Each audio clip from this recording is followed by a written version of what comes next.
राधे राधे प्यारे भक्तों, भक्ति रस में आप सभी का हार्दिक स्वागत है। प्यारे भक्तों, जैसे कि आप सब जानते हैं कि हम माघ महात्म की कथा का श्रवण कर रहे हैं। आज छठे दिन की कथा का श्रवण करेंगे, तो आइए शुरू करते हैं माघ महात्म छठा अध्याय। पूर्व समय में सतयुग के उत्तम निषेध नामक नगर में हेमकुंडल नाम वाला कुबेर के सदृश धनी वैश्य रहता था, जो कुलीन अच्छे काम करने वाला, देवता, अग्नि और ब्राह्मण की पूजा करने वाला, खेती का काम करता था। वह गौ, घोड़े, भैंस आदि का पालन करता था।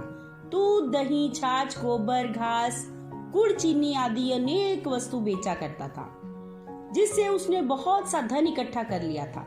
जब वह बूढ़ा हो गया तो मृत्यु को निकट समझकर उसने धर्म कार्य करने प्रारंभ किए। भगवान विष्णु का मंदिर बनवाया। कुआं, तालाब, बावड़ी, आम, पीपल आदि वृक्ष के साथ सुंदर बाग बगीचे लगवाए। सूर्योदय से सूर्यास्त तक वह दान करता। गांव के चारों तरफ जल की प्याऊ लगवाई। उसने सारे जन्म भर जितने भी पाप किए थे उनका प्रायश्चित किया। इस प्रकार उसके 2 पुत्र उत्पन्न हुए, जिनका नाम उसने कुंडल और विकुंडल रखा।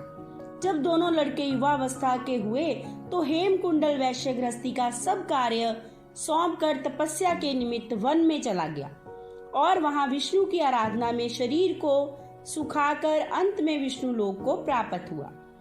उसके दोनों पुत्र लक्ष्मी के मद को प्राप्त होकर बुरे कर्मों में लग गए।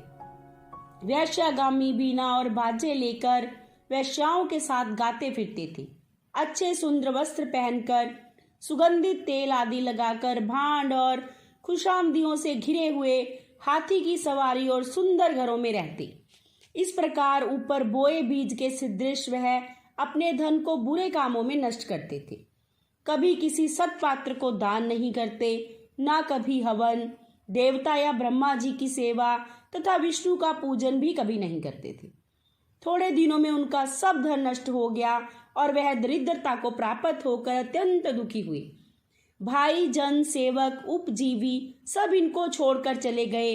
तब इन्होंने चोरी आदि करना आरंभ कर दिया और राजा के भय से नगर को छोड़कर डाकुओं के साथ वन में रहने लगे और वहां अपने तीक्ष्ण बाणों से वन के पक्षी, हिरण आदि पशु तथा हिंसक जीवों को मारकर खाने लगे।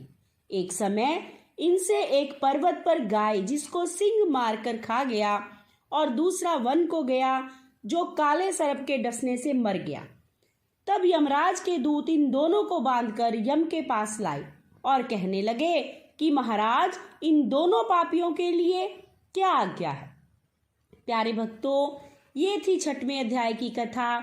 7वें अध्याय में अर्थात कल हम सुनेंगे कि फिर महाराज ने उन दोनों पापियों के लिए क्या आज्ञा दी। तब तक के लिए राधे राधे।